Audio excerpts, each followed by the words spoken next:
네, 웰컴 에브리온 반갑습니다. 번역 이럴 땐 이렇게 시리즈 저자 그리고 번역 디자이너 정원미입니다. 번역 디자이너 제가 지었는데 말할 때마다 기분 좋아요. 오늘 또 제 새 메뉴 블로그 이야기 해보려고 하는데 우리가 최선을 다한다는 말을 많이 하잖아요. 특히 인사말로도 많이 하고 뭐 일 끝에도 많이 하고 일본어로는 이찌닝마이 나리마스 1인분이 되겠습니다. 이런 말씀 신입사원들이 많이 하는 인사말입니다. 일본 드라마 보시면. 그러니까 자기가 맡은 1인분을 한다는 거죠. 근데 그 1인분을 하는데 제가 생각했을 때는 연령별로 1인분이 다르지 않나 역할이 그런 생각이 들어서 쓴 블로그 내용 보면서 이야기 나누겠습니다. 네, 최선을 다한다는데 빵대 0살에서 10살까지는 일단 크고 봐야죠.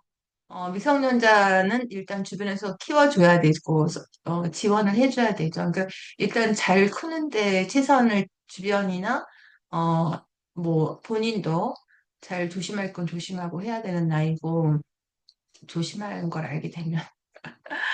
그 다음에 10대는 당연히 또 미성년자니까 주변에서 지원을 해서 학업에 열중해서 장래의 기반을 준비하는 데 최선을 다해야 되겠죠.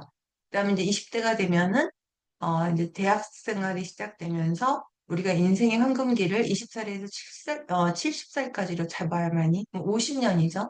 50년이라는 세월이 굉장히 긴 것 같지만 사실은 100년이면은 36,500일이잖아요. 그러면은 18,250일이에요. 그럼 여러분은 18,250일에서 20살이 18,250일인데 30살은 거기서 또 365를 빼야 되죠. 40살은 더 심각하죠. 그래서 나이에 맞는 최선을 다해야 되는 시기가 있는데 10대는 이제 학업에 열중해서 기반을 준비해야 되죠.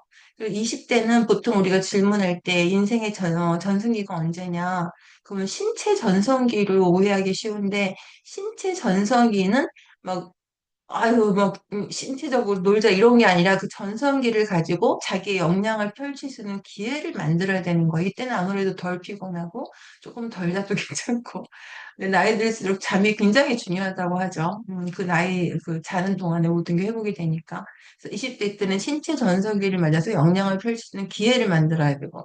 30대는 그 기회에서 이제 역량을 키워나가야 되겠죠. 왜냐하면 40, 50대가 저는 인생의 전성이라고 생각합니다. 자기가 만들어 온 자리에서 자기가 가진 기량을 마음껏 이제 펼쳐야겠죠. 그 전에는 기회를 찾아서 모색하면서 준비하고 하는 단계였고, 이제는 그 기회의 자리에 앉아서 내가 가진 기량을 마음껏 보여주는 그런 인생의 전성기를 맞이하는 나이가 30대에서 40대로 가고, 50대가 최고의 전성기가 되겠죠. 점점 이력서도 경력이 늘어나고 할 수 있는 것도 많아지고 해본 일도 많고 본 것도 많고 이제 60대가 중요한데 보통 정년퇴직을 60대 많이 하죠. 제 주변에서도 많이 하는데 정년퇴직하면 굉장히 좋아하시던 분들도 막상 퇴직을 하고 나면 한 몇 개월만 지나면 다시 일해야 된다는 생각을 하시는데 어, 근데 나라에서 이제 너무 일 많이 했으니까 이제 쉬어라 그러고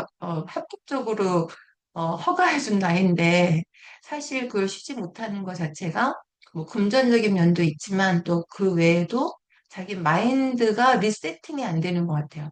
그러니까 마인드 리세팅을 해야 되거든요. 그전에는 자기가 좋아했던 것보다는 해야 하는 것 위주로 했고 그러면 경제적 보상이 따라왔기 때문에 그게 이제 마인드 세팅이었는데 이제는 60대 때는 자기가 그동안 미뤄왔던 하지 못했던 하고 싶었던 일을 하는 그런 시간이 주어졌는데 마인드가 리셋이 되지 않으면 밑에 보다시피 길티를 느껴요. 내가 이렇게 놀고 있어도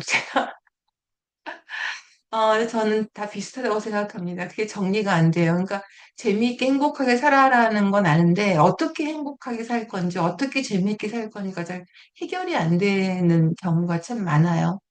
가장 중요한 건 내가 이제 60대 내는 물론 일도 하실 수 있지만 그 일을 갖다가 뭐 3, 40대, 50대처럼 하는 게 아니고 꼭 시간을 만들어서 내가 그동안에 하고 싶었는데 못 해왔던 거. 저 같은 경우는 정말 영화를 100% 알아듣고 싶은 게 소원이에요. 물론 조용할 때 하는 건 잘 알아들어요. 그리고 뉴스도 다 알아듣는데 갑자기 막 뭐 자연재해가 났다거나 해서 막 빠르게 뭔가 주민과 인터뷰한다든가, 뭐 그 영화에서도 막 폭탄이 터진다든가, 이런 단어 정말 그때도 말하는 단어 알아듣고 싶거든요. 근데 그렇게 못 해왔어요.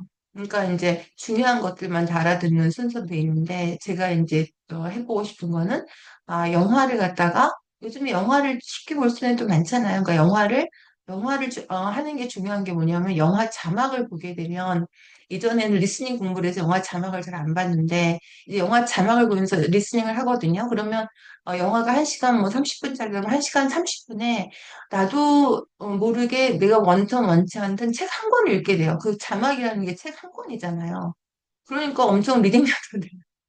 요즘엔 챗 GPT가 있으니까 또 물어보면 정말 챗 GPT가 내가 영화 한 대사만 쳤을 뿐인데 자료를 모아서 이거는 몇 년도에 만들어진 어떤 영화의 일 대목이고 이거는 뭐 내용이 어떻게 되고 이래요. 정말 모든 게 다 갖춰져 있습니다. 저만 하면 돼요. 네, 그런 것들을 하면서 또 다른 일도 하죠. 하지만 60대부터는 내가 하고 싶었던 일, 미뤄왔던 일을 한번 해보는 그런 시간이 있다. 근데 대부분 이 시간이 있는데도 낯설기 때문에 또는 이렇게 해도 되나? 뭐 이런 거 낯서니까 마인드 리세팅이 필요하다. 이런 생각을 해보면서 열심히 실천하려고 하고 있습니다.